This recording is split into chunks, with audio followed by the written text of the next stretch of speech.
Viewers, very good morning. இது prime எக்ஸல்ஸின் உங்கள் ரமா எப்பொழுதும் உங்களுடன் இணைந்திருப்பது. ஆமாங்க, இன்னைக்கு நம்ம என்ன பார்க்க போகிறோம் அப்படின்னு பார்த்தீங்கன்னா, அனுமன் ஜெயந்தி வருகிற ஜனவரி மாதம் 10, 11, 2 தேதிகளில் அனுமன் ஜெயந்தி வருது. மார்கழினாலே ரொம்ப விசேஷம் தாங்க. மார்கழி திங்கள் அல்லவா? இந்த மாதத்தில் இருக்கக்கூடிய அனைத்து பூஜைகளையும் நாம் மனதார செய்து பாவை நோன்பு இருந்து கண்டிப்பாக நாம் வேண்டியதை இந்த மாதத்தில் நாம் உடனே மார்கழி 1 ஆரம்பித்து 30ஆம் தேதி கைமேல் பலன்னு சொல்லுவாங்கல்ல, அது தாங்க இது. கைமேல் பலனை நாம் பெறுவதற்கு தான் இந்த மார்கழி மாத வழிபாடு சிறப்பாக நம்மளுடைய முன்னோர்களால் வழிபட்ட பழக்க வழக்கத்தில் உள்ளதுன்னு வச்சுக்கலாங்க. எனக்கு ரொம்ப தமிழ் தெரியாது, நீங்கள் தப்பாக எடுத்துக்காதீங்க, சரிங்களா? அனுமன் ஜெயந்தி எப்போங்க வருது? 2 நாள் வருது. இதை கொண்டாடவா அதை கொண்டாடவான்னு குழப்பமாக இருக்கா? இதை குழம்புறதுக்கு ஒன்றுமே இல்லைங்க.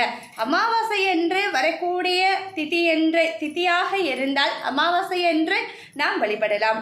அதர்வைஸ் அப்படி இல்லையா, மூல நட்சத்திரத்திலிருந்து வரக்கூடிய அனுமன் அதையும் வழிபடலாம். 6 மணிக்கு மேலே தாங்க வருது. அதனால் நம்ம சாயங்கால வழிபாடு பண்ணலாம். காலையில் வழிபாடுனா அமாவாசை அன்னைக்கு நம்ம செய்யலாம். ஜனவரி 10 அன்று 11 2 நாட்களில் வருகிறது. ஸோ 11ஆம் நாள் நாம் அனுமன் ஆலயங்கள் இங்கே நிறைய உள்ளன. நீங்கள் அங்கே போயிட்டு உங்களால் வடை முடியும் அப்படின்னா வடை செஞ்சு எடுத்துகிட்டு போங்க. சில கோயில்களில் நம்ம பணமாக கட்டிடலாம், ஏன்னா அவங்க அலோவ் பண்ண மாட்டாங்க. ஸோ பணம் பே பண்ணிட்டோம்னா அவங்களே வடமாலை சாத்தி நமக்கு சாமி கும்பிட்டு வடைகள் நமக்கு கொடுப்பாங்க.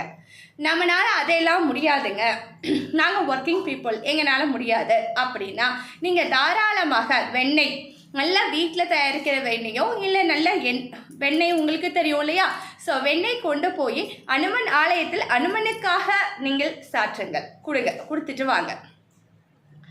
ஸோ அதாவது குருவை நாம் தெய்வத்தை காண வேண்டும் என்றால் குருவை கண்டிப்பாக வணங்க வேண்டும்.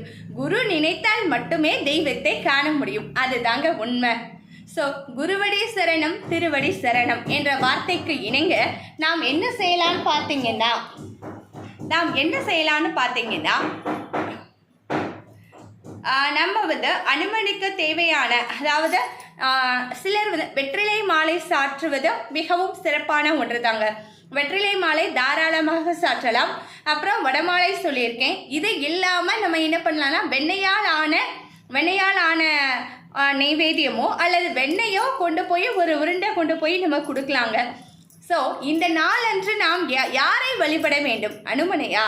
இல்லைங்க, அனுமன் மனதில் இருக்கக்கூடிய, இதயத்தில் குடிகொண்டு இருக்கக்கூடிய தெய்வமனா ஸ்ரீராமரை. அனுமனுடைய அருள் முழுமையாக நமக்கு கிடைக்க வேண்டும் என்பதற்காக நான் எப்பொழுதுமே வணங்கக்கூடியவன், நான் தலை வணங்கக்கூடியவன் அப்படின்றதுக்கு தாங்க அனுமன் இப்படி கைகூப்பி நின்றிருப்பாரு. எந்த ஒரு தெய்வமும் கைகூப்பி நின்று இருப்பதை நாம் காண இயலாது. ஆனால் அனுமனுடைய ஆலயங்களில் இருக்கட்டும், அனுமனுடைய படமாக இருக்கட்டும், எல்லா படங்களிலும் அனுமன் 2 கைகளை கூப்பி இப்படி சாமி கும்பிடுற மாதிரி தாங்க நிற்பாரு. எதுக்காகனா, நான் ஸ்ரீ ராமபெருமானை மனதார வணங்குகிறேன், என்னை காண வரும் அனைத்து பக்தர்களும் நீங்களும் வணங்க வேண்டும் என்பதற்காகவே அந்த வணக்கம்ங்க, சரிங்களா?